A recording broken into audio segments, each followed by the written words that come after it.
નમસ્કાર, જય હિન્દ, જય ભારત. ગુજરાત 20 ન્યૂઝમાં આપ સૌનું સ્વાગત છે. દાહોદમાં પશ્ચિમ બંગાળમાં મહિલા તબીબ સાથે બળાત્કારની ઘટના બનતા બાબા સાહેબ આંબેડકર ચોકથી મહિલા મોરચા ભાજપ દાહોદ દ્વારા મૌન કેન્ડલ માર્ચ રેલી કાઢવામાં આવી. પશ્ચિમ બંગાળના કોલકાતાના મેડિકલ કોલેજ એન્ડ હોસ્પિટલમાં સમાજમાં ના શોભે એવા નરાધામોંગ દ્વારા કોલકાતાના મેડિકલ એન્ડ હોસ્પિટલમાં સેકન્ડ યરમાં અભ્યાસ કરતી મહિલા ડોક્ટર સાથે બળાત્કાર ગુજારીએ મહિલા તબીબની હત્યા કરવામાં આવી છે. સેકન્ડ યરમાં અભ્યાસ કરતી રેસિડેન્ટ મહિલા તબીબ જોડે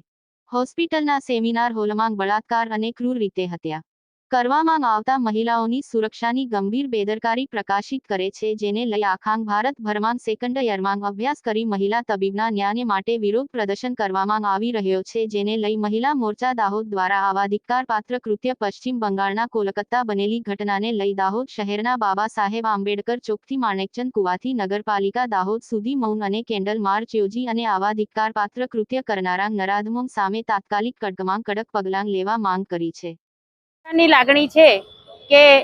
આરકે કોલેજની મેડિકલ કોલેજની અને હોસ્પિટલની કોલકાતામાં એક મહિલા ડૉક્ટર મહિલા સાથે